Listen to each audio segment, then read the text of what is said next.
There's a classic painting with Govardhan Hill in the background. Each of the Goswamis with their nice bead bag, although two of them are with writings. Maybe that's Jiva Goswami. And one of the other Goswamis, for sure, one of them is Jiva Goswami.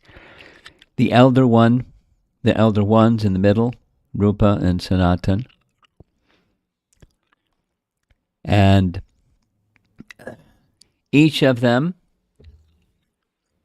almost each of them were sent to Vrindavan by Caitanya Mahaprabhu. He wanted that the teachings that he came to the world to give should be put in a written form, and then from that written form propagated throughout the world. Chaitanya Charitamrita describes like that many places and many different ways of saying the same.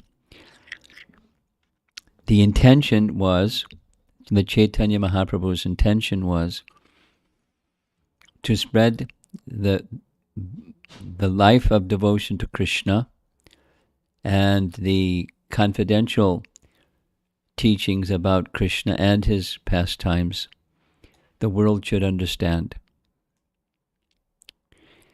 And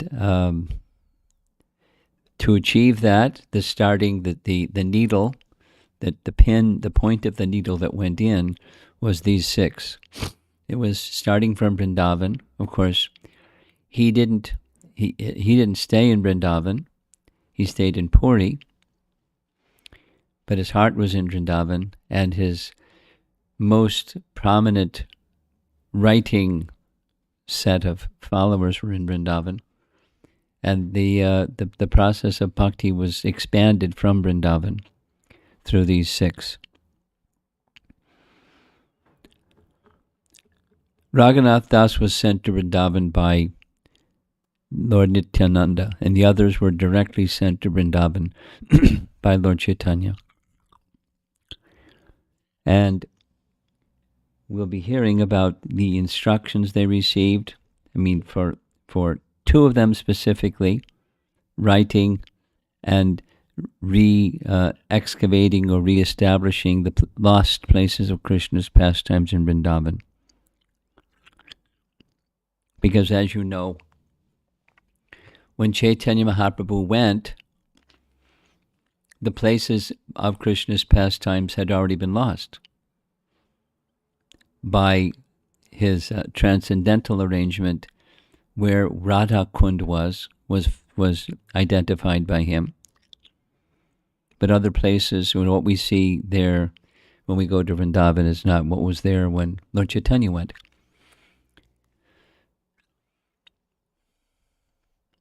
So they were given that assignment, reestablish the places of Krishna's pastimes, which means so many things, temples and besides where the place is, the deities and everything, and write books. And they were empowered to do those two primary services, and we'll hear some additional services. One of their natural activities while in Vrindavan was discussing Krishna Katha together. This is a nice painting illustrating this. And they would share their writings with one another for proofreading and editing and commenting and massaging and meaning churning the topics so they would become sweeter and sweeter for their own relish. And foremost of them, these two, Rupa and Sanatan, with these same two instructions. And our beginning point for this Six Goswami discussion is the elder, Sanatana Goswami. He was elder, and they all looked up to him. Although Rupa and Sanatan were brothers, Rupa regarded Sanatana Goswami as his Shiksha Guru. No, in one sense, Lord Chaitanya was his Guru because he gave him his name and he gave him his mantra, etc. But he had that regard for Sanatana Goswami. Although he, Rupa Goswami, was especially empowered. Nonetheless, not just because he's elder brother, that cultural point is there, but because Sanatana Goswami was such exalted stature. We find there's some text that we'll be making reference to in the course of this time together. One of them is Gora Gonodesh Deepika. Gora Gonodesh Deepika is basically a who's who. In Gora Leela, here's their name. In Krishna Leela, here's their spiritual identity. In Krishna Leela. The reason for that is very simple. As Krishna appeared in this Kali Yuga as Lord Chaitanya, or Lord Chaitanya is Krishna himself, Lord Nityananda is Balaram himself, and similarly all the associates of Lord Chaitanya are some personality in Krishna Leela. When Krishna descended, he came with his associates. When Lord Chaitanya descended, he came with his associates. The picture that we have from Brahma Samhita is one of the main places, but other places, is Goloka Vrindavan is the name of Krishna's abode in the spiritual sky, Goloka Vrindavan. And Goloka Vrindavan, one might say, has three divisions of area, Vrindavan, Mathura, and Dwarka. As in this realm, so also in Goloka. Vrindavan, Mathura, and Dwarka. But there's a fourth place called Sweta Dweep. Sweta Dweep literally means white island. And Sweta Dweep is the eternal spiritual abode, also in Goloka, where Lord Chaitanya and his associates reside. Sweta Dweep. It's a quadrant. And that fourth quarter or fourth section is Sweta Dweep. So in Sweta Dweep is Lord Chaitanya, Lord Nityananda, and all of his associates who have their spiritual counterpart in the other portions of Vrindavan or Goloka Vrindavan. So their personalities in both places. The technology of how that happens isn't described, but they're there, eternally enjoying pastimes with Lord Chaitanya, just as Krishna's associates are eternally enjoying pastimes with Krishna, simultaneously or eternally simultaneously. And from time to time, once in a day of Brahma, Krishna descends, and in the Kali Yuga after Krishna's descent, Lord Chaitanya descends and appears. That's the teachings that we have presented to us. So Sanatana Goswami is described in this Gora Gonodesh Deepika as being, sometimes is described as Rati Manjari, one of the assistants of the principal gopis of Radha. So Radha had her gopis and the gopis had manjaris. And Rati Manjari is Sanatana Goswami, sometimes identified as Lavanga Manjari, appearing as Sanatana Goswami. In the same book,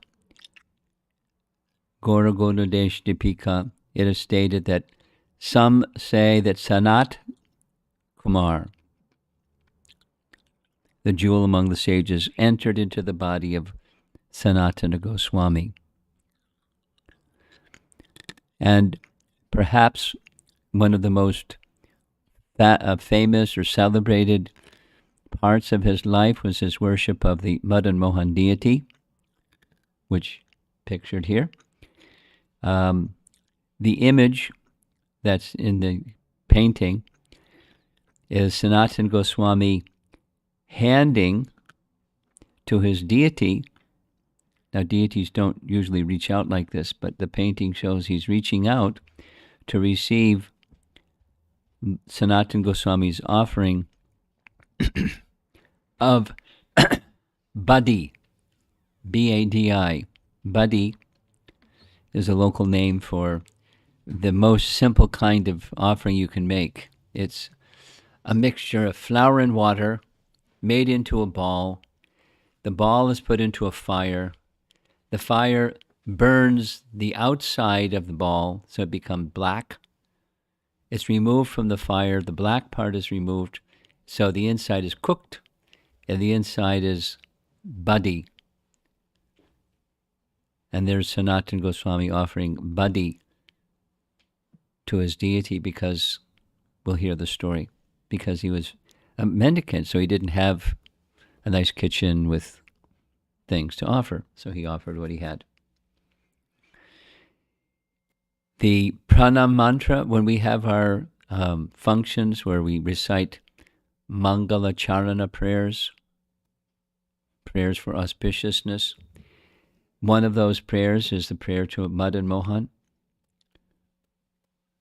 We can say together, Jayatam Sarato Pangor Mama Manda Matergati Mat Sarvasva Padam Bhojo Radha Madana Mohano. So there's the deity of Madan Mohan, not the original deity, but this is the Pratibhu deity that's found on the altar there in the Madan Mohan temple. The translation, glory to the all-merciful Shri Radha and Madan Mohan. They are the only shelter of my depraved and crippled self. Their lotus feet are my be-all and end-all of my life. Now, the deity Madan Mohan is the presiding deity of Sambandha Gyan, or knowledge of the relationship between the source of everything and everything. There's a relationship between the source and everything that emanates from the source. And knowledge of that, Sambandha Gyan, is presiding deity is Madan Mohan. And this is a celebrated painting. It happens to be on the wall in the room where I'm staying. It's a very beautiful painting. There you see on the right side, there's two pilgrims sitting. In the center, there's someone seated by a tulsi plant. And superimposed on this is another little illustration of Sanatana Goswami worshipping his Madan Mohan deity, maybe somewhere around where this place is. The place, the temple, is up on a hill. And the hill is known as Dvadasha Aditya. And Tila means hill.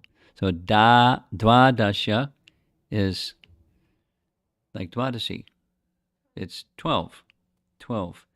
Dvadasha Aditya. Aditya refers to the son of Aditi. That's the sun god. So the place where Krishna went after the Kaliya Lila, he had been all day in the water and he was cold. So he went to the top of this hill and requested the sun god to come. 12 personalities of the sun came at one time to get him really warm. Thus the name, Dvadasha Aditya Tila. It's up on a hill. A very picturesque location, and this practical monument for when you see this photograph of the deity, Madan Mohan Temple, you know where you are. It's one of a kind, the architecture. Here's a nice description about Sanatana Goswami. description about Sanatana Goswami found in Caitanya Charitamrita, where Raghunath Das, he's another one of the six Goswamis, we'll hear about him in a few days. Raghunath Das describes Sanatana Goswami in one of his writings, where he describes Sanatana Goswami in the following words. Vairagya yug bhakti rasam prayatnair. I was unwilling to drink the nectar of devotional service possessed of renunciation, which is really quite humble statement because he's renunciation personified. Raghunath Das, we'll hear. But he's saying, in his expression of humility, I was unwilling to drink that nectar of devotional service possessed of renunciation. But Sanatana Goswami, out of his causeless mercy, made me drink it, even though I was unable otherwise to do so. Therefore, he is an ocean of mercy. He is very compassionate to fallen souls like me, and thus it is my duty to offer my respectful obeisances unto his lotus feet. Beautiful expression. And if you notice in the big red letters is para dukkha dukhi. Those who are accustomed to hearing Prabhupada speak his recorded lectures, he made reference to that phrase often. Para dukkha dukhi, indicating the mood of a Vaishnav. The mood of a Vaishnav is they have no unhappiness, but their unhappiness is the unhappiness of others. Like Prahlad, one of the persons that this phrase is attributed to a lot. Because Prahlad, in his prayers to Lord Nrsingadev, said, there's nothing I need. I just remember you and everything is fine. But there is one thing. And that one thing is I find great distress seeing people of this world suffering so much. So please, if you want to offer a benediction, please relieve my distress of seeing others in distress. So Prahlad is one. Para dukkha dukhi. But the phrase comes from Raghunath Das describing Sanatana Goswami as he's para dukkha dukhi like Prahlad. He's one who's is unhappy. His dukkha is the distress of others. Para is transcendental dukkha, not other, but transcendental. Para dukkha dukhi, kripam buddhi, the ocean of kripa. Then Sanatana Goswami Prabhu, the teacher of the science of devotional service, wrote several books, of which Brihat Bhagavatamrita is very famous. Anyone who wants to know about the subject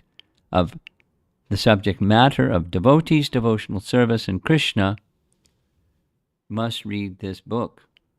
So now you have an assignment. Because I'm sure that everyone here, at least, wants to know more about the subject of devotees' devotional service and Krishna. So it's a must-read book. Brihat Bhagavatamrita. And the good news is it's been translated, along with Sanatana Goswami's commentary on the book within the book. And it's that the commentary is written in a narrative fashion. It's not literally a word-for-word translation of his commentary. That's how it was done. And it's a BBT publication. The cover looks like this. In addition to that celebrated book, you can follow very clearly that he likes Srimad Bhagavatam a whole lot, like too much or a lot.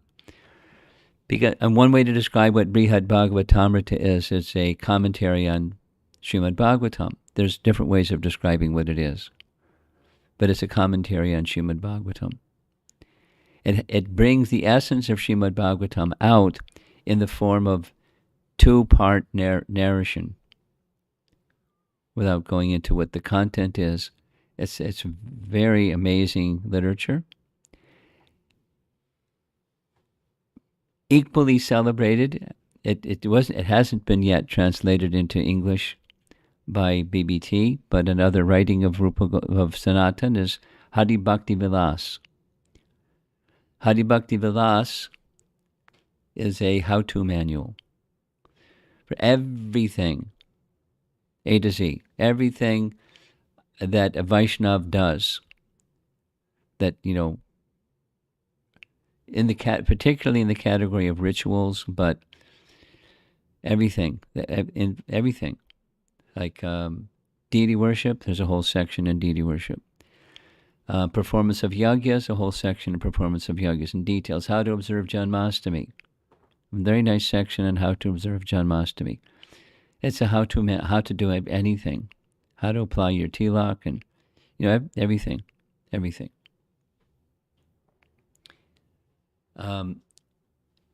Gopal Bhatta Goswami was involved in this composition. We'll hear more about his involvement when we get to his life. Gopal Bhatta Goswami wrote a foreword to the book. Some say he edited, some say it was his notes that made up this book, and Sanatana Goswami then took his notes and, by Gopal Bhatta's request, put it in a publishable form, organized form. 3 other books that are substantial and well known, aside from other writings. Vaishnava Toshani is a verse-by-verse commentary on the entire Srimad Bhagavatam. Vaishnava Toshani.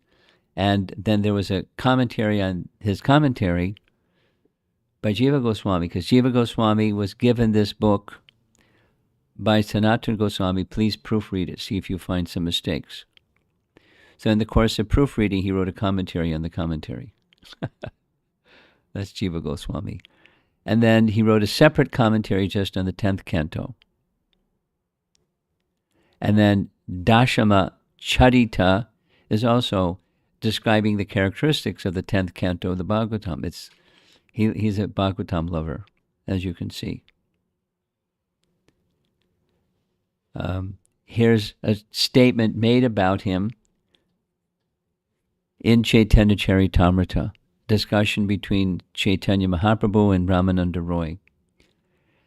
Sanatana Goswami's renunciation of material connections is just like yours. Humility, renunciation, and excellent learning exist in him simultaneously. I empowered both of these brothers, that's Rupa, we'll discuss him tomorrow, Rupa Goswami, they're brothers, to go to Vrindavan to expand the literature of bhakti. So he did what he did by empowerment. And that's a little overview of some of the highlights of his contributions. Now we're going to spend some time describing the stages of his life. He, Sanatana Goswami, and his 2 brothers, Rupa, and he had a 3rd brother, Anupam, they were born in Saraswat Brahmin families, hailing many generations prior from Kerala. And there's some history that Rupa Goswami presents in the foreword of one of his books, the chronology of how the family ended up in North India from Kerala. It had to do with some disagreement in a family group. So some ancestral families moved easterly direction and then a northerly direction, and 5 to 7 generations later, they ended up in North India or in Ramakeli. And Ramakeli became the headquarters or the capital of the Muslim ruler at the time named Nawab Hussain Shah. So Nawab Hussain Shah was a evil man, and he was also very clever, like intuitively smart, how to do his evil deeds. So he put two and two together and came up with four. He thought, if I'm going to successfully rule this country, I need somebody local that will help me, because the local person that's a leader that people look up to, if he is assisting me, I'll be able to rule very easily, as opposed to have rebellious persons underneath me that I'm ruling. And Sanatan, Rupa, and Anupam were the three that he saw there. These are the ones, because they were at this age, they were in their early 20s, but they had fame, renown, respect, regard. Everyone looked up to them. And those who were ruled by the Muslim ruler group. So the Nawab called for him to come visit his capital. They came, and he gave him a very undesirable choice. I want you to help me in my government, and if you do, I'll take care of you very nicely, and if you don't, then I'll torture and kill and mutilate all your followers, the Vaishnavas and the people that look up to you. You think about it, tell me what you want to do. And they didn't, of course, want it either, but they accepted, temporarily at least, the position of ruling in the government of Nawab Hussain Shah. So he could go off and conquer, because they were maintaining everything. He gave them fabulous wealth and lots of land, which they used to build a new Vrindavan, a replica of Vrindavan, because their heart was with Krishna. So, there's Govardhan Hill, and there's the river Jamuna, and so forth and so on, was the way in which they lived. And they had brahmanas come and recite from the scriptures, because that was where their heart was. And then they were also doing things that were assisting the Nawab, which they didn't like. They were near contemporaries with Lord Caitanya. So they heard about Lord Caitanya, because they were in Bengal and Lord Caitanya was in Bengal. They heard. And then they heard that he had taken sannyas. And they heard after he had taken sannyas that he had gone to Puri. So they sent messengers with letters to Lord Caitanya while he was in Puri. And they didn't get any replies, but they kept sending letters, because the letters were an appeal for his mercy and his association. Please free us from this predicament. After some time, they received a reply. And the reply was indirect, a little bit of a puzzle, and something that if somebody intercepted it, they probably wouldn't understand it. But they understood the letter. Here's what the letter said, according to Chaitanya Charitamrita.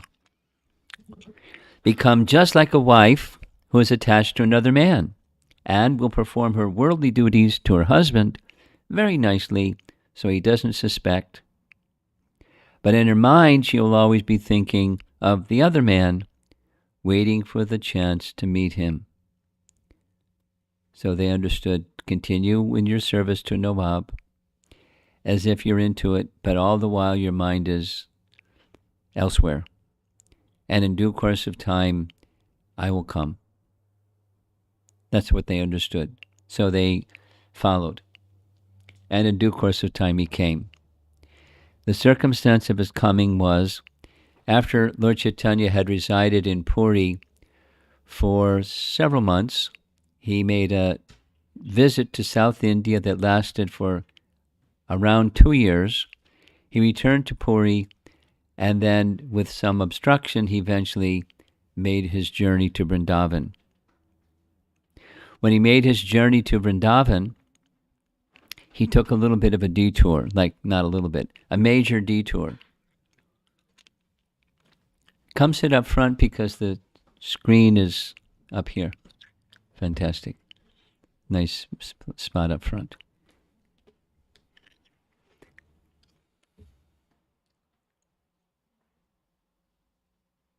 So to go, if you know your geography of India. Puri is on the east coast. Vrindavan is northwest, way north, and then west side. And Bengal is due north. He went due north. He didn't go northwest because he wanted to visit, Lord Chaitanya wanted to visit Rupa and Sanatan. And so he went to Ramakeli, which is in the district of Malda in Bengal. And the two brothers were living there. And when Lord Chaitanya came, we'll hear some more tomorrow evening, but when he came with thousands of followers. I mean, he didn't want thousands of followers, but they wanted to be with him wherever he was. And when the thousands of followers came, the Nawab was a little nervous, like, what are these people up to? Thousands of followers. Who is this mendicant? And so he asked one of his ministers, and his ministers, very expertly kind of downplayed everything. No, nothing to worry about. He's just a mendicant. He's on his way to visit holy places. He's only going to be here for a short while. He means you no harm. No worries. He then wanted to double check, so he asked Rupa. We'll hear tomorrow what Rupa had to say. So he's a little relaxed. I mean, he was ready for anything, but he became relaxed. Still, at the dead of night is when the painting you see here, Rupa and Sanatan made an arrangement to meet Lord Chaitanya privately at night. They approached Lord Nityananda and Haridas. Haridas and Nityananda made the arrangement. They came before Lord Chaitanya, and we'll hear tomorrow what the very, very, very, very humble expression that they presented to Lord Chaitanya, condemning themselves, calling themselves all kinds of derogatory names, the most fallen, more fallen than Jagai Madhai, and so forth and so on. appealing for his mercy. Appealing for his mercy.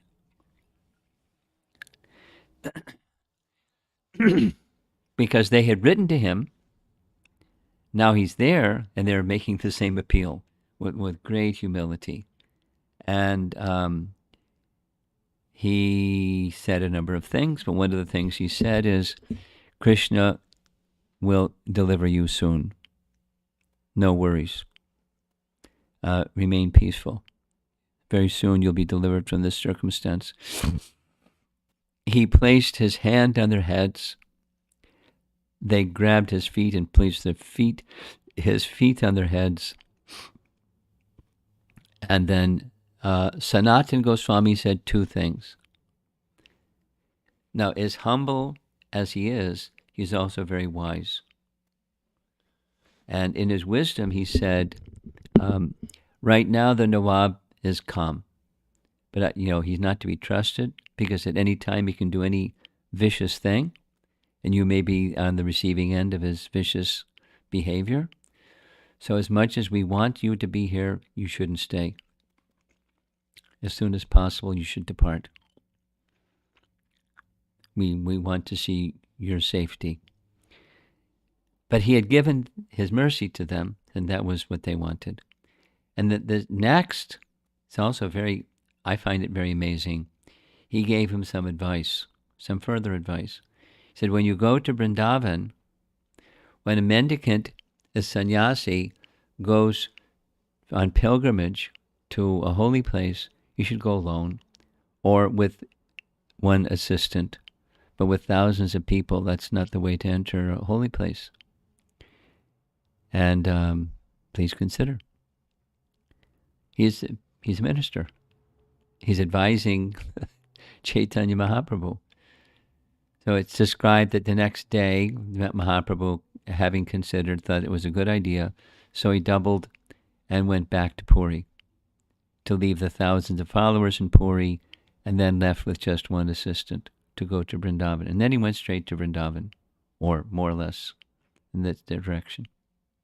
But his visit to the Rupa and Sanatan was for Rupa and Sanatan's benefit.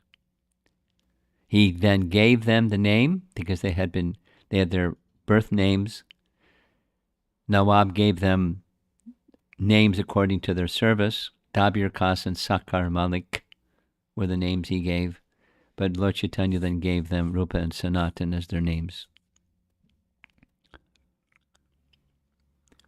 After Lord Chaitanya departed, their spirit of detachment amplified very much.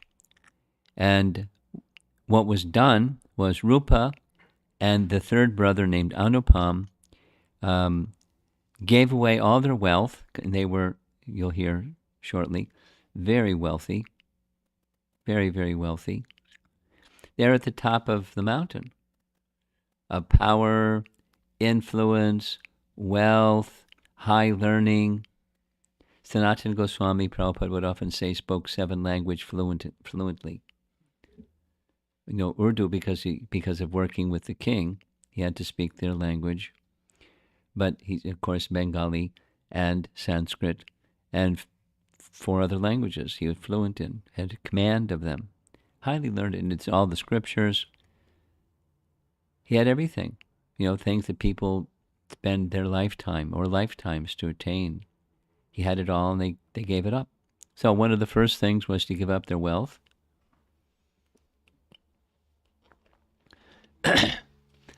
Rupa gave 10,000 gold coins, 10,000 gold coins to a grocer for Sanatana Goswami's needs. He took the rest of their wealth, which was significant, it loaded it into gold coins, 2 boatloads full of gold coins, and took them to the place where their relatives lived down the river and left them there. And then he and his brother, having sent messengers to find out where Lord Chaitanya was, they went to where Lord Chaitanya was. And that you'll hear about tomorrow. Sanatana Goswami remained.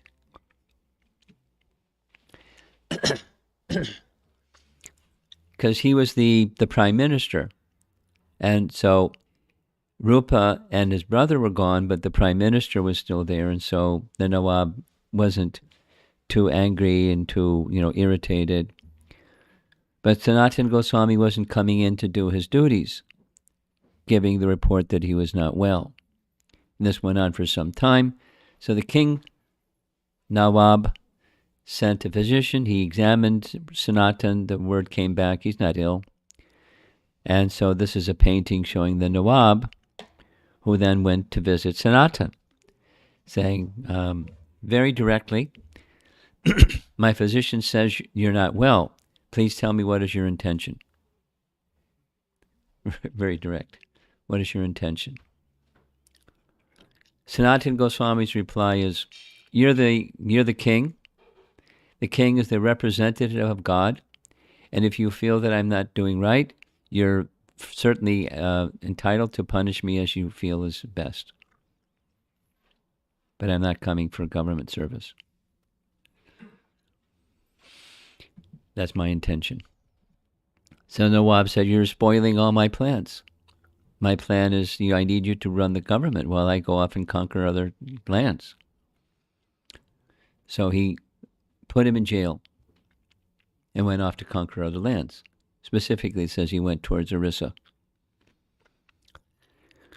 So now Sanatana Goswami's in prison, in shackles, in prison. And Sanatana Goswami showed his ministerial prowess by flattering the jail guard, saying, you're a very pious man. And as you know, a pious man increases in his pious merit by freeing another from misfortune. So please be compassionate to me and free me from these shackles. And if you do so, I will give you 5,000 gold coins. It was a bribe.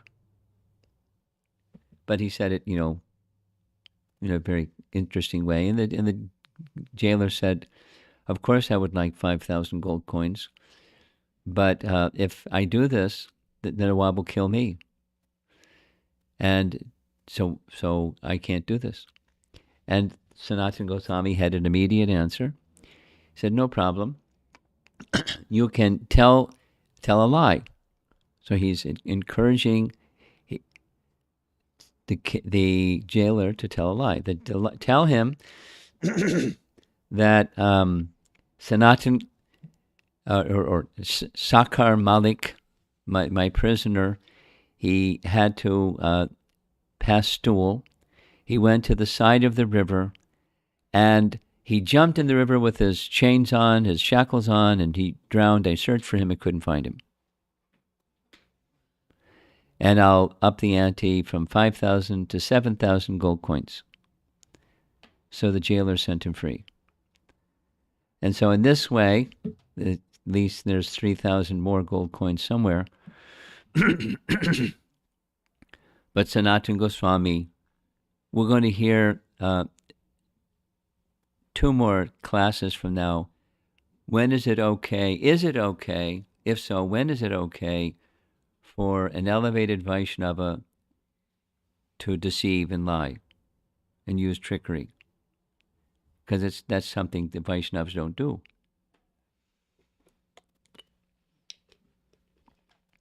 So Sanatana Goswami had an assistant who was helping him to cross the hilly tract of land to get to where Lord Chaitanya was in Benares, because that was where they ended up meeting. But to get from where they were to where they wanted to go, it was they didn't go on main roads. They went through forested area and up the hill and valley and everything. And when they got to a certain place, there was a landholder who was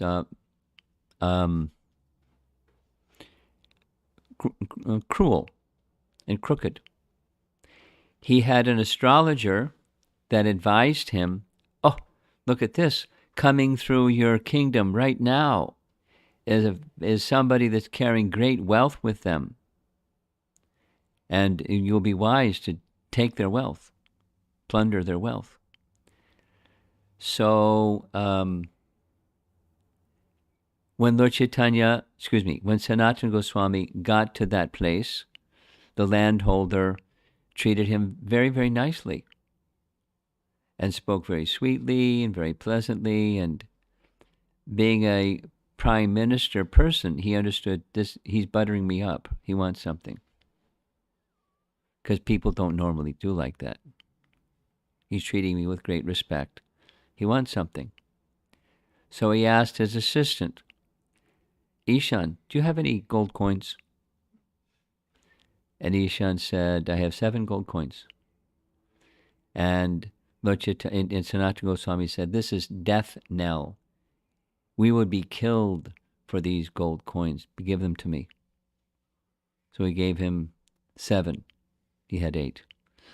And Sanatana Goswami the next morning gave them to this landholder or innkeeper, whatever his position was, saying, "You've been very kind, I want to give these to you." And the man said, "It's very good that you're giving these to me, because if you hadn't, I would have killed you. Because my astrologer told me you had some wealth. But because you very kindly offered them to me, you keep them." He said, "Better you keep them, because if we have them, someone else will also do something bad. You keep them. It's meant for you. But please, just with this one thing, help us cross over this mountainous area. Very difficult to find a way." So he helped him. Ishan kept the 1 gold coin, and they parted ways.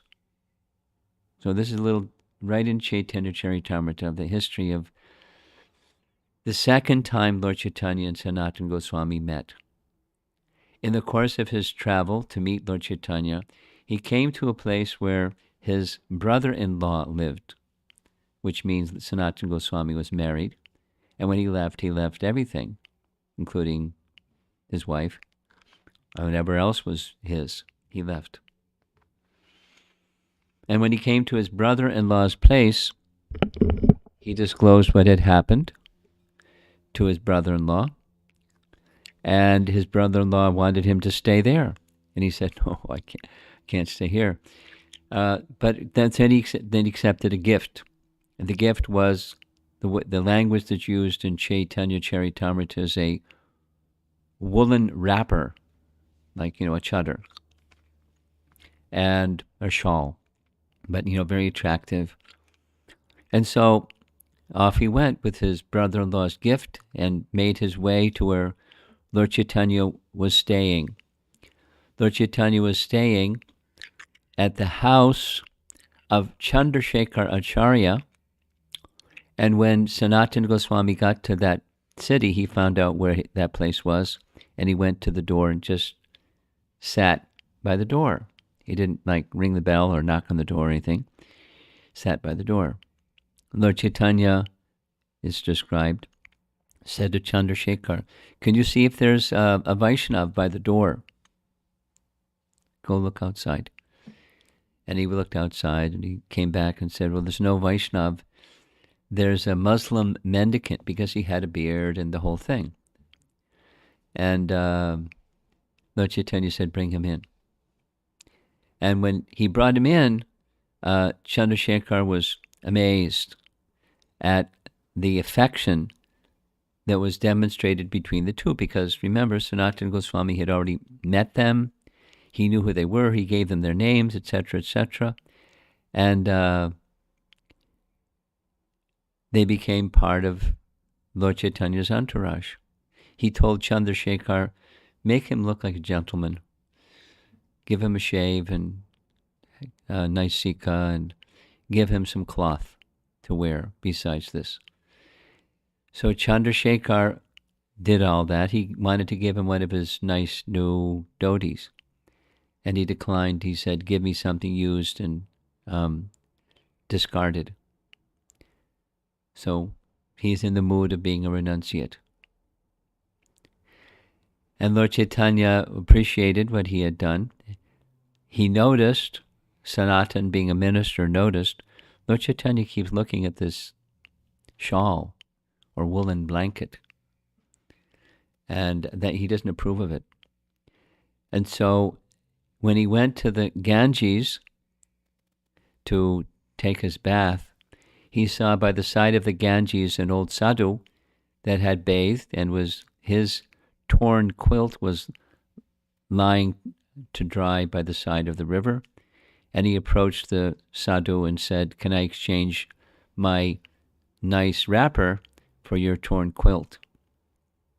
And the sadhu said, you look like a respectable man. Don't tease like this. This isn't nice. And he said, I'm not teasing you. I mean it. We wish to give you this and receive your torn quilt. When Lord Chaitanya saw him come back with the torn quilt, he made a nice comment. He said, a good physician doesn't just cure the disease, but removes any trace of the disease. You're on this path of renunciation. That you've given up this nice woolen blanket for the torn quilt is a good sign. You're moving in the right direction. Because Vairagya Vidya Nija Bhakti Yoga, this is a nice statement by one of the commentators, that Lord Chaitanya's teaching was bhakti, but bhakti that's has as its prominent feature knowledge and detachment. Now, because Sanatana Goswami was moving in the direction of a renunciate, he should continue. It's not that persons who aren't renunciates need to be renunciates, but those who are on that path of renunciation should be genuine. So he was approving. And they stayed together for 2 months. And during those 2 months, Lord Chaitanya gave detailed instructions to Sanatana Goswami, and they're recorded in Caitanya Charitamrita, the essence of those. It's a long section. And at the end, he gave him some parting words. Here's his parting words. 4 specific instructions. O Sanatana, you should broadcast the revealed scriptures on devotional service. That's 1. And excavate the lost places of pilgrimage in the district of Mathura. 2. Establish devotional service to Lord Krishna and Radharani in Vrindavan. And you should also compile bhakti scriptures and preach the bhakti cult from Vrindavan. So that was it. And then he sent him to Vrindavan. He stayed in Vrindavan for some time, and he became very anxious to associate with Lord Chaitanya in Puri, because from Varanasi, that's where he was headed.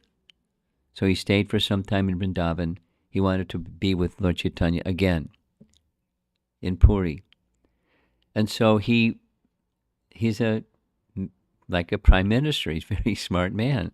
He found out the path that Lord Chaitanya followed when he was walking through the Jharkhand forest, so he could visit all those places where he spent the night in the forest, find out from the local people in the village, and the forest people, what did Lord Chaitanya do, what did he say, where did he stay, and everything. He just wanted to hear about him. So he traveled through the Jharkhand forest on his way to Puri. And unfortunately, while he was traveling, he drank some water from a place he shouldn't have. And so he got some disease. And the disease that he contracted was a disease that caused sores on his body. And the sores on his body, sores are generally 2 kinds. They're just itchy and they're dry. And some are itchy and they're wet, or weeping sores, like oozing some pussy, yucky stuff from those sores. That was the second kind, was what Sanatana Goswami had. And when it started to manifest all over his body, he started thinking, this is terrible. He wasn't thinking about himself, he was thinking about Lord Chaitanya. Because Lord Chaitanya likes to embrace me. And when he embraces me, all this smelly, yucky stuff is going to smear all over his body. So I should give up this body, because it'll make an offense to Lord Chaitanya. And as he was traveling, it became a very specific idea. He would visit Lord Chaitanya, attend Rath Yatra, throw his body under the cart of the Rath Yatra cart wheel, and get crushed and give up his body that way during Rath Yatra. He didn't say anything, but Lord Chaitanya, after he reached Puri, some days later told him, you can't do this. If one could achieve liberation just by throwing your body under the wheels of a Rath Yatra cart, we'd all do it. But you can't do that. Not how you achieve liberation. Besides, you've surrendered to me, and that means the body belongs to me. You can't dispose of this body like that. So don't do it. And so here's a painting showing Lord Chaitanya examining these sores. In the background is Haridas Thakur. So then Sanatana Goswami had to come up with another plan. He was discussing with a much younger sannyasi. His name is Jagatananda Pandit. Jagatananda Pandit suggested, because he had a special relationship with Lord Chaitanya also. Jagatananda suggested, stay for Rath Yatra. As soon as Rath Yatra is over, go back to Vrindavan. So Sanatana Goswami thought that's a really good idea. After Rath Yatra, go back to Vrindavan. Somehow Lord Chaitanya came to know the plan. And he reprimanded Sanatana Goswami. I didn't say you can go back to Vrindavan. And who's this Jagatananda anyways? He's your junior. He should not be giving you advice. I'm going to scold them severely. You can't go back to Vrindavan after Rath Yatra. So he can't do this and he can't do that, and he's in a very awkward position. Finally, Lord Chaitanya continued to embrace him, and Sanatana Goswami would say, "Please don't touch me, this body is contaminated." Lord Chaitanya said, "I don't feel your body is contaminated, like a mother is taking care of a small baby, and the baby may, not be in a clean state, but they embrace the baby anyways because they have love for their baby. So you're like that to me. And it's not abominable. It's very loving gesture." Then he embraced him. And as he embraced him, the oozing sores is an instant miracle cure. They went away. And Sanatana Goswami was astonished. After Lord Chaitanya left, Haridas Thakur said to him, "This is amazing. Lord Chaitanya put you in a situation where you had no other shelter. You were looking for other shelters, but there was no other shelter except him. And then he cured this disease, that which was causing you all this difficulty. You are such a recipient of Lord Chaitanya's mercy. He has such love for you." Being very expert, Sanatana Goswami turned it around and said, No, you're the one who's the greatest recipient of Lord Chaitanya's mercy,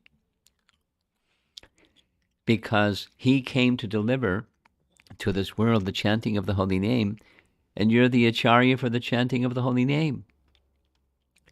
So you're ideal both in achar, your character and conduct, and your prachar. You're the greatest recipient of Lord Chaitanya's mercy.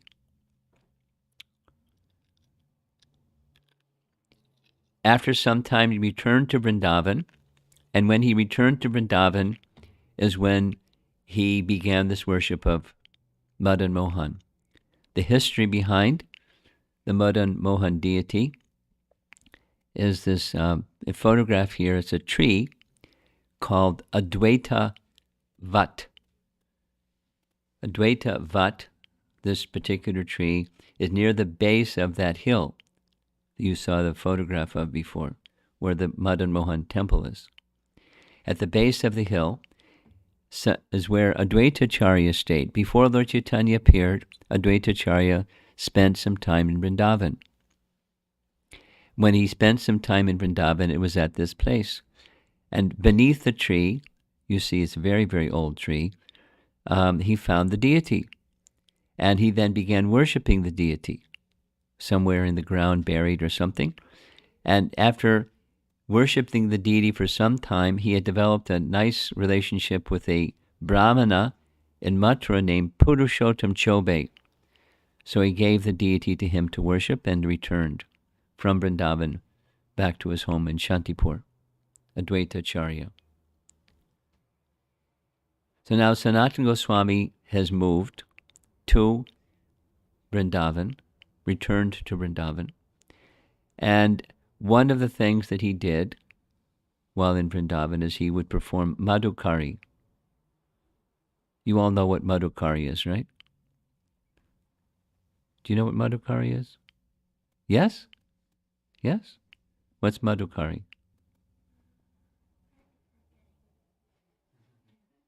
Madhukari is where a sannyasi goes from door to door, holds out his cloth, and says, "Please give me some alms," meaning something for my maintenance, my food. So Sanatana Goswami was doing Madhukari for the purpose of giving association, not for the purpose of body maintenance. He was giving association. That was his meditation. So one of the places he went was Mathura. And one of the places he went in Mathura was at the home of Purushottam Chobe. And he saw that Purushottam Chobe was worshipping Madan Mohan in a very non-standard way, without going into the details. And so he reprimanded Purushottam Choba. You can't worship the deity like this. Oh, well, there's nice, interesting details, but time doesn't permit. So Purushottam Chobe said, but that's what I've been doing for all the time. He was kind of not cooperating, although he respected Sanatana Goswami. That night, Purushottam Chobe had a dream. Madan Mohan appeared in his dream and said, I want to be worshipped by that sadhu. Find him tomorrow. Take me to him. I want to be worshipped by him. So he did. He took the deity and presented the deity to Sanatana Goswami. And Sanatana Goswami said, I can't worship a deity. I'm a mendicant. I don't have anything. Besides, I'm not qualified. So the answer was, thanks, but no, I can't accept this. So Purushottam Chobe was happy because he liked worshipping Madan Mohan. And that night, Purushottam Chobe had another dream. And the deity said, I want to be worshipped by him. Take me back. He said, I already told him. But he said, no. He said, go again. He'll say yes. And that night, Madan Mohan appeared in Sanatana Goswami's dream and said, I want to be worshipped by you. Please say yes. So he said in the dream, but how can I do that? Because I'm a mendicant. I don't have anything. He said, just whatever you have, whatever you accept, offer to me. And that's fine. So Purushottam Chobe came again the second day. He accepted the deity, and now you know what was the offering, because he was a mendicant. He didn't have a refrigerator, didn't have a kitchen, didn't have anything. Slept under a tree. So sometimes he had what he had. So he offered him buddy. After some time, Madan Mohan said, can you give me a little salt? And Sanatan said, I told you I don't have much. And if you want, I'll take you back to Purushottam Chobe. He makes nice offerings. No. Now, the way that there's different versions of this, but the one I'm familiar with and like a lot, is very next day, there was a businessman, a merchant, that had a boatload of salt heading up the Jamuna, for Agra to sell his wares. However, as he was passing by Vrindavan area, his boat got stuck on a sandbar, and he couldn't get it free from the sandbar. And when the local people said, there's a sadhu up on that hill. If you go to the sadhu, if you get his blessings, you may be able to get your boat free from the sandbar. So he was ready for anything. He went to find Sanatana Goswami, and Sanatana Goswami gave him his blessings. Surely your boat will become free. The man, just that little association with Sanatana Goswami was very meaningful. His boat became freed. He went upstream, sold the salt, came back, and offered everything that he had received from the sale of the boatload to Sanatana Goswami, who is a mendicant. Said, I don't need anything, but if you want, you can use this money to build the temple for my deity. So that's what happened, and that's how the Madan Mohan temple began. And on top of the hill, there's this little place you see painted in pink. That's the place where the deity was kept originally, before there was a temple. And here's the front side, a little bit closer. And over to the right side, from where we're standing here looking, over to the right side, there's a well. And anybody that spent time in Vrindavan knows it's really hard to find fresh water, because generally the water in Vrindavan is salty, which is, you can't drink it. But it just so happens there was a well by the side where Sanatana Goswami stayed that was very fresh water. And to this day, the well is still operating, and it's fresh water. Very nice water. Here's a painting of the same. This is a very old painting. And here's a photograph of the painting of Sanatana Goswami offering buddy to Madan Mohan.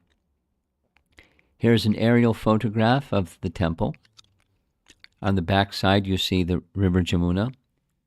And up on the left side, that's a yatra, a group of pilgrims gathering together, most likely to hear some katha. And over on the right side, or towards the center, is where the front of the temple is, where the deity actually was, right in this area here. And his Samadhi Mandir is down this way. You walk down over this hill, that's where Sanatana Goswami's Samadhi is. Now, from a drone's eye view, here's the same from the other side. And as you walk up the steps, here's the steps.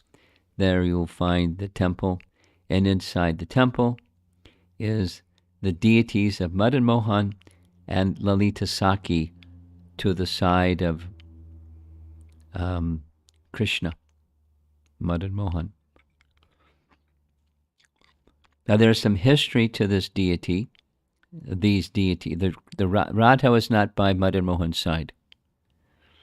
Madan Mohan is a bas-relief deity, means it's flat on the back, and protruding out is the deity. That's the kind of deity that Madan Mohan is. And there was no Radharani by the side of Madan Mohan. So what happened, this is a little history, the king of Orissa at that time was Prataparudra.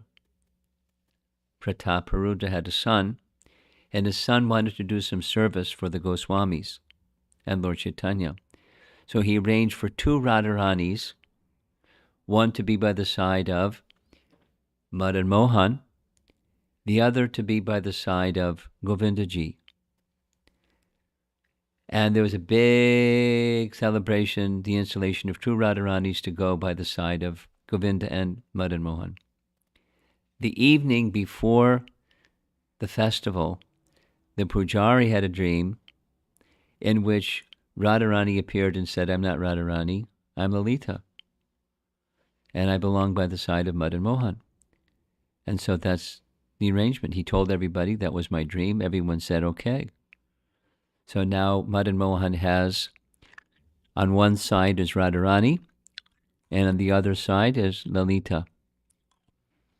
And this is a photograph of the deity, not the Pratibhu. Pratibhu means replacement deity that's at the temple in Madan Mohan up on the hill there. They were removed to Jaipur when there was some risk of invasion of soldiers, etc. And this is a photograph of those deities. However, unlike all the other deities that were taken for safety to Jaipur, this deity of Madan Mohan is no longer in Jaipur. The deity was taken from Jaipur to a nearby place called Karoli. And the history is, some generations later, the princess of Jaipur was requested to become the wife or queen of the young prince of Karoli. And she said, no, I can't bear the separation from Madan Mohan. I can say yes if Madan Mohan can come with me also. So the 2 kings conferred, they agreed. Madan Mohan went from Jaipur to Karoli, where he's now being worshipped very, very wonderfully, as you see. Here's a closer image of that same photograph. This is an ISKCON temple where they made a likeness of the Madan Mohan deity. And here's the Madan Mohan deity in Karoli. It's really difficult to get photographs, but somehow here's one. And there's a nice pastime depicted in this set of photographs. It's a pastime where Krishna had his flute stolen by Radharani. While he was taking rest under a tree, the gopis came and stole his flute and his crown, and he wanted his flute back. So to get his flute back, he had to agree from Radharani to be his guard, her guard. So there's Radharani, you see, with a big sword in her belt. And there's Krishna over there on the left side with a shield. And there's another big sword in his hand instead of a flute. So he became a doorkeeper to guard Radharani to get his flute back. Here's a painting indicating that pastime, and there's several others.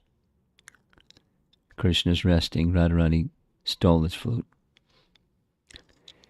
In the town of Vrindavan, aside from this main one up on the hill temple, Madan Mohan temple, there's a second Madan Mohan temple in Vrindavan town. Very nice deities, very nice pujaris, very friendly place. In addition to that temple where Sanatana Goswami stayed, he sometimes stayed at Radhakund and Shamakund. You see in the drawing on the left, that's Shamakund, and where, in relation to Shamakund, the Madan Mohan temple is. What you see in the photograph on the right is what you see when you walk in, the front gate. And on the left side, that temple area is his sitting place. And on the right side is the deity of Madan Mohan that he worshipped while he was at Radhakund. There's a very nice pastime that took place at this location. I'll narrate the pastime. It's very nice. Rupa Goswami also stayed sometimes at Radhakund, and it was his practice that he would take his writings and show his writings to his brother for approval. And he brought some writings to his brother for approval. And he left them and said, I'll come back in a while and ask you what you think. So as Sanatana Goswami was reading, he read a section that spoke of Radharani having a long braid down the back of her neck like a serpent, a snake. And he didn't like that, didn't think that was an appropriate metaphor. So, but he didn't say anything because he was waiting for his brother to come. And then out the back side, let's take a look at this drawing. The back side of his temple, or the place where he resided in his Bhajan kutir, is Shamakund. And down here, right over here in Shamakund, is a place called Manasa Pavangat. You see where that red marker is? That's Manasa Pavangat. So Sanatana Goswami was up here, looking across the way at Shamakund, at Manasa Pavangat. And when he saw at Manasa Pavangat was some girls playing, and they were laughing and thising and thating. And they turned, and it looked like there was a snake crawling up the back of one of the gopis, one of the young girls. So he called out loudly, "Look out! There's a snake crawling up your back. He's really big." And that was Radharani's braid. And they heard his voice, and then they smiled at him, and then suddenly, poof, they just disappeared. So then he understood what that meant. Radharani's braid looked like a snake. So later, his brother came and said, "What'd you think?" He said, "Oh, really good. I especially like the part about the snake." That's a pastime at that particular location. And there was another place that he liked to go because Sanatana Goswami likes seclusion. So there's a place near where Krishna resided with his mother and father, Nanda and Yasoda, is called Nandagram. Some of you have been to Vrindavan and you know where Nandagram is. It's up on a hill. And at the base of the hill is a lake. The lake is today known as Pavan Sarovar. At that time, when Sanatan was there, it was just kind of like a jungle, forested, not what it looks like today. So he liked seclusion. So, being in the Madan Mohan temple, there's a lot of people around there. So he liked some, go to a quiet place. So he chose this place. And as he was staying there at Pavan Sarovar, his Bhajan Kutir, a pastime took place with Krishna. Krishna came and brought a pot of milk, very similar to what Krishna did with Madhavendra Puri. He said, "The village ladies sent me to see you. They told me that you're fasting, and our village people don't fast. So they asked me to bring you this pot of milk. You please take. It's milking time. I have to go." Very similar exchange. And so after he'd started drinking the milk and feeling a kind of ecstasy that was unusual, he understood that was Krishna that brought the milk. It's said that later Krishna instigated some of the local village people to build him a Bhajan Kutir. And so this is the Bhajan Kutir that exists there today. Some of you will recognize Dinabandhu standing at the gate. And we're going to go inside the gate in just a moment and see what's inside. There's what's inside, looking from up, down. And the Bhajan Kutir is in that down area. Of course, they built it up since the time he was there. Here's the courtyard to enter, where you just saw that vertical picture. And here's on the right side is his sitting place. So his sitting place was much more simple than it looks today. I mean, the area outside is built up, but in honor of Sanatana Goswami. A few more things and we're done for this evening. Sanatana Goswami had a certain, being prime minister in the government of what was then, maybe a third to a half of India, he was a leader. And he's a kind of leader that didn't just, stay aloof from people. He was very much involved in people's lives. So there's a whole section in this other book, as you see, Bhakti Ratnakar, whole section describing what he did when he was living in Vrindavan. He went commonly from door to door doing Madhukari. Now you know what Madhukari is, right? A renunciation, looking at your son. Your eyes are looking at me. Madhukari, you know the meaning now? Accepting alms by a sannyasi, holding out the cloth, accepting at the door whatever people would give.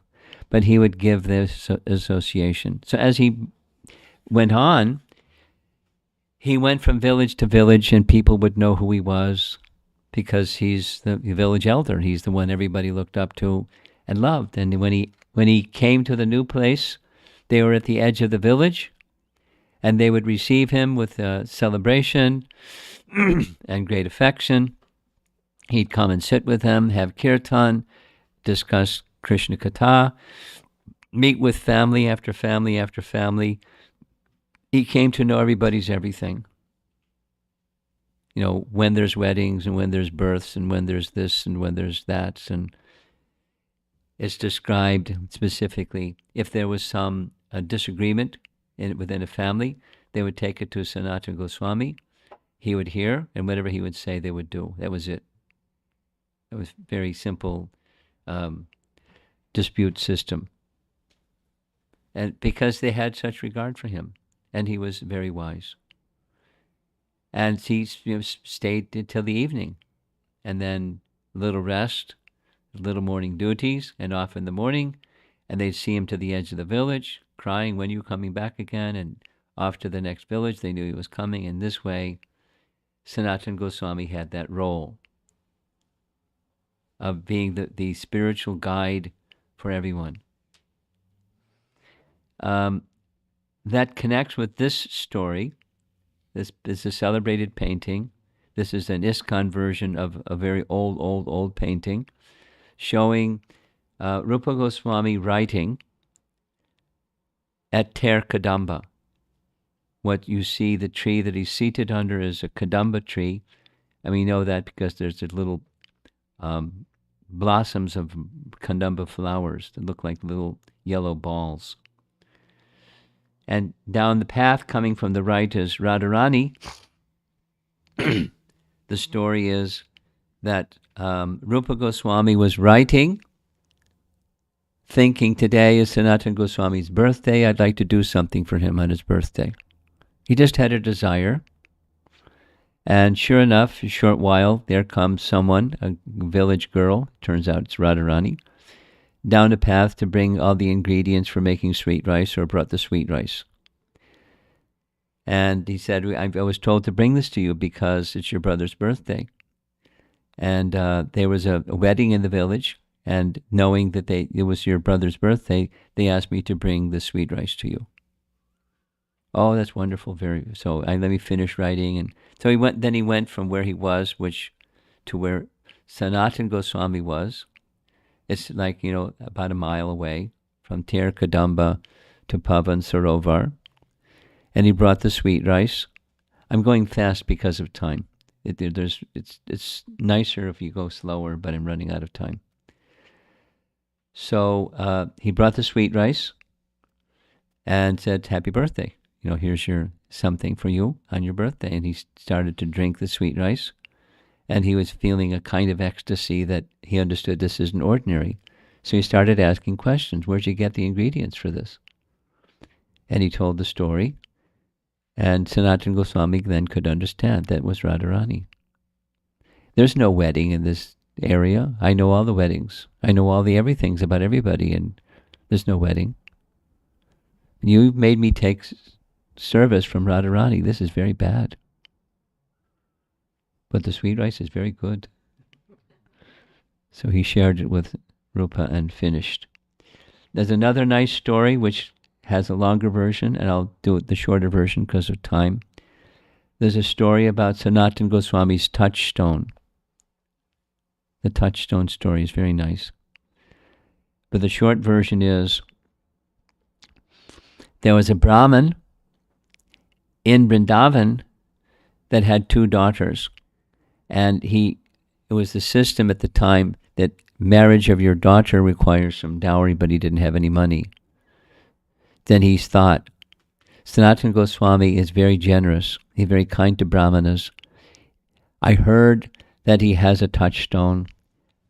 Very boldly, I'll just go and ask him for charity. Maybe he'll give me his touchstone. So he approached Sanatana Goswami for his touchstone. And Sanatana Goswami said, sure, you can have my touchstone. It's over there in the rubbish pile. He searched through, he came up with the touchstone.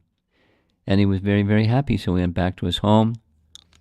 He had an iron pot for drinking. He touched the touchstone to the iron pot, it became gold. Fantastic. Now I'm wealthy. I can get my daughters married with a dowry. But then he started to consider, wait a minute, he's a Brahmin, so he's thoughtful. If he has this in the garbage, that means he's got something more valuable. So he went back to Sanatana. Can I have that something that's more valuable? He said, sure, on one condition. What's that? You have to throw the touchstone in the river. Then I'll give you something more valuable. He trusted Sanatana. He threw the touchstone in the river, and he gave him the holy name. There's a longer version, but it's a nice, very common narration told about Sanatana Goswami and his touchstone. There's just 2, 3 more. One more is Jagatananda. I mentioned him. He would periodically go to Vrindavan, and because he had this wonderful relationship with Sanatana Goswami. They both were so attached to Lord Caitanya. And Jagatananda was known as being a really good cook. So Jagatananda was cooking, and he noticed on Sanatana Goswami's head was a turban. He asked him, where'd you get that turban? And very innocently, Sanatana Goswami said, oh, Mukunda Saraswati gave me this as a gift, so I'm wearing it on my head. And Jagatananda said, what? And he took his cooking pot and was going to smash Sanatana Goswami in the head, saying, how can you do this? How can you take cloth from anyone that did not come from Lord Chaitanya? I just assumed it was Lord Chaitanya. You're an elevated follower of Lord Chaitanya. How can you do this? He was angry. He was going to hit him. And now his temper subsided after some time. And Sanatana Goswami said, you have such devotion for Lord Chaitanya. It's just amazing. He had this kind of idiosyncrasy where he just expressed himself spontaneously and made no consideration of social customs. That's what he did. So Sanatana Goswami is appreciating the intensity of his love for Lord Chaitanya. There's a Jiva Daya story that's connected with Jiva Goswami. And I think we'll tell the Jiva Daya story when we get to Jiva Goswami because we're running out of time. And I think we've run out of time already. It has to do with Sanatana Goswami showing mercy to Jiva Goswami because there was a circumstance that caused Jiva Goswami to be sent out of Vrindavan by Rupa. And he was living, as you can see in the photograph, he was living in a crocodile hole by the side of the Ganges, by the side of the Jamuna. I'll tell that story another time. But Sanatana Goswami very kindly helped Jiva restore and repair his relationship with his younger brother Rupa. Very compassionate and very wise. There's this nice description, again in Bhakti Ratnakar, of an incident related to Rupa and Sanatan. I'll tell the short version because of time. But Rupa Goswami was chanting japa, and he was deeply absorbed in his chanting of the holy name, so much so that pastimes of Krishna were being enacted within his heart. Jubilant, it's called Svarasaki. It was an actual pastime and being enacted in his heart, and he was enjoying the pastime. And the pastime had to do with Krishna was combing Radharani's hair, and Radharani wanted a mirror to see Krishna combing her hair, but she was really interested in seeing Krishna. And the other gopis could understand what Radharani was doing, and they started to laugh. And Radharani started to laugh, and Krishna started to laugh. And Rupa Goswami, in his spiritual identity as Rupa Manjari, he also started to laugh at the pastime that was happening in his heart. As he was laughing like this, an old mendicant passed by who was kind of lame and hobbling along and not walking properly. And he saw the laughter, the external body laughter of Rupa Goswami. And he thought, he's laughing at me. Why is this? So he was disturbed. And so the disturbed elder Brahmin went to see Sanatana Goswami and told him what just happened. I can't believe it. Rupa Goswami is the most exalted Vaishnava in all of Vrindavan, and here he is laughing at an old man because he can't walk properly. And Sanatana Goswami didn't judge. He just said, let me investigate further and I'll get back to you. And the man left. Later, Rupa Goswami came to visit and told him about a wonderful pastime that was appearing in his heart as he was chanting. But all of a sudden, his meditation broke. And when his meditation broke, he tried to immerse himself again in his meditation and in his chanting, but nothing happened. And then Sanatana Goswami could right away understand. Very, very intuitive, very intelligent. It said, when you were laughing at this wonderful pastime, there must have been body laughter that was showing on the outside, because this elderly man, this sadhu, thought you were laughing at him and became disturbed. And because he was feeling disturbed, although you didn't do something against him, your meditation broke. So you better go find that Brahmin and explain to him what happened. I'm sure he'll forgive you. So everything will be made nice. So Rupa went, found him, explained what happened. The man said the opposite. Oh, no, I was thinking you're the offender, but I'm the offender. And they embraced, and everything was nice. There's a nice story in Bhakti Ratnakar, which is summarized in these words in Bhakti Ratnakar by the author. Oh, my brothers and sisters, please be very careful in dealing with Vaishnavas. Give them even your very breath, so they will forgive your offenses. Be careful. Do not see Vaishnavas' faults. Always praise the Vaishnavas. The ancient great devotees say, no one understands the ways of Vaishnavas. Through his dear devotee, Lord Caitanya has taught this truth to us. Hold the devotee's lotus feet to your head and dive into the nectar of pure devotional service. So that's the lesson to be learned, explained by the author. Maybe 5 more images. This is another place where where Sanatana Goswami would sometimes stay. This is his Bhajan Kutir place by the side of Manasi Ganga. Manasi Ganga. You see that painted door with the lock on it? Here's what's inside. This is the painting where he would sit.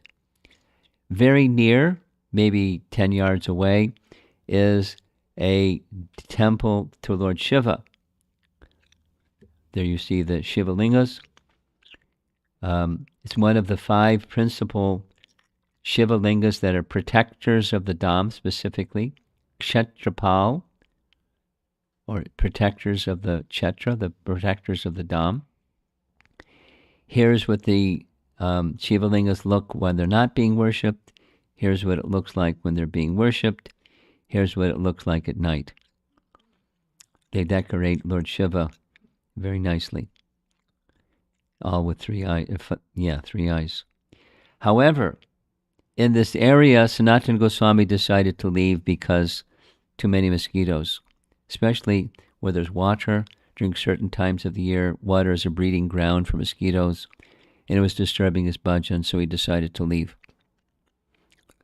But what happened was, a mendicant came and said, oh, please don't leave.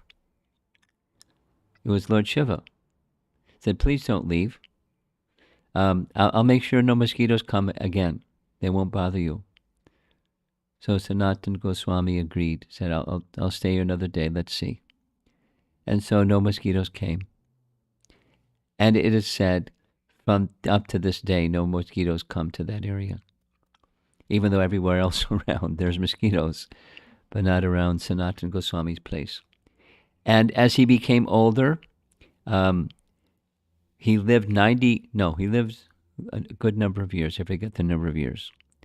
It was Raghunath Das that lived 92 years. They all lived very old. But when he got very old, he had this vow of circumambulating, walking around Govardhan Hill, and it was difficult, and he got older and older. So Krishna came. That's what this painting is. Krishna came and said, Sanatana Goswami, you don't need to do this. But I'm taking a vow. He said, I'll do this. He placed his foot in a Govardhan Shila. It made an impression of Krishna's foot in the Shila. And he said, you just circumambulate this Shila 6 times, and it's good as walking around the whole of Govardhan Hill. So Sanatana Goswami did that. When he left his body, sometime not too long after, the Shila was taken to the Radha Damodar temple, which you'll see in a few days, the Shila that was given by Krishna to Sanatana Goswami. taken to the Radha Damodar temple, and his body was taken in a grand procession to this place where his samadhi is, on the back side of the Madan Mohan temple. This is what it looked like some years ago. They made a little extension. You see that checkerboard marble area in front. They put a covering, so a little shade, and then they got around to painting it. And here's what the inside is. That's where his samadhi is today. And a nice painting of Sanatana Goswami. And here we are, almost 2 hours later.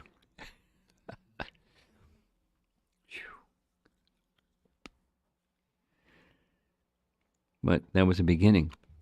The other the other Goswamis, it's not the introduction part, and it's a little shorter, I promise you. But it's very nice.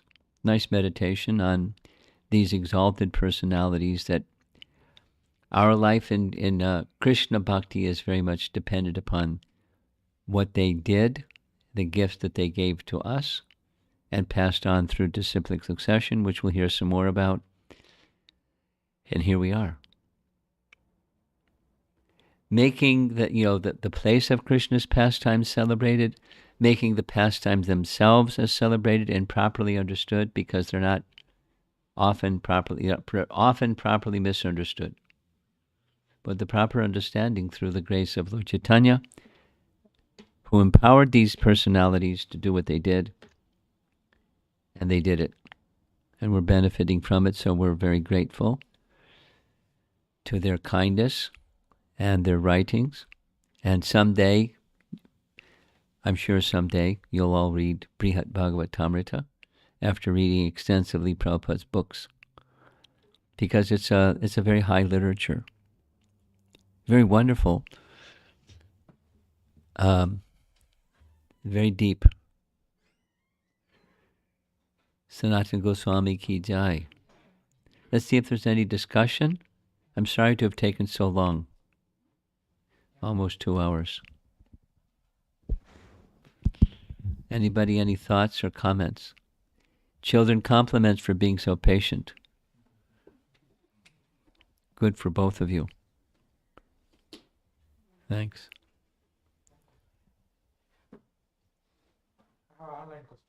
Okay, your wife has got her hand waving. Hare Krishna Maharaj. Just a quick clarification.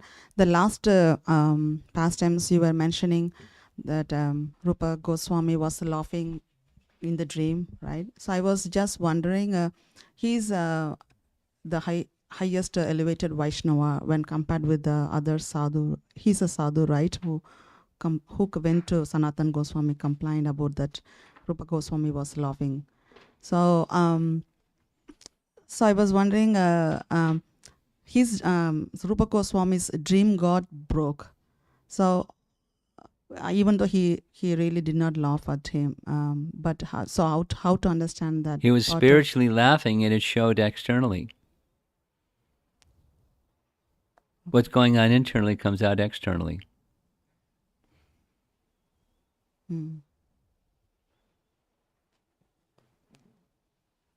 But when compared with the other sadhu, the position of the Vaishnava is highest is Rupa Goswami's, right? So, no. Why do you say that? He's a Brahmana. He's to be respected. And he felt disrespected. But it was a misunderstanding. Because he was feeling disrespected. Rupa Goswami's meditation broke.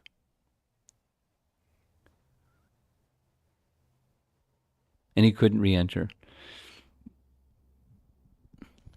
It's so scary, Maharaj, to hear that. So be careful. That's the conclusion. Be careful. Thank you. Actually, the class was very interesting, Maharaj. Very long, too.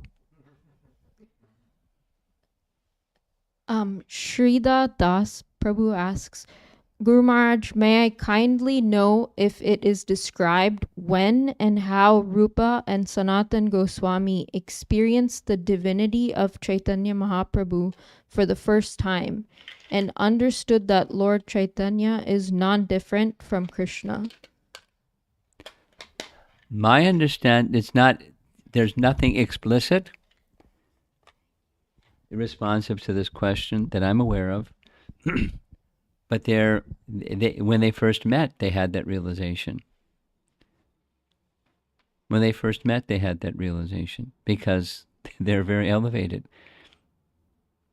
And in fact, they're eternal associates. It's something like, of course, it's not the same, but the first time Hanuman met Lord Ram and Lakshman, immediately understood who they were. Immediately understood who they were because of his devotion. And so Sanatana and Rupa immediately understood. When Rupa met after leaving, from Lord Chaitanya's association, this celebrated prayer, Namo Mahavadanyaya Krishna Prema Pradayate. So he's already recognizing. So when that's for sure, but before then it's when they met. I mean, they're elevated persons having the association of the Supreme Person. They understood. The hearts were open, the door was wide open, and the light came in. Anything else? Okay. Okay, thank you very much. Prabhupada Ki Jai.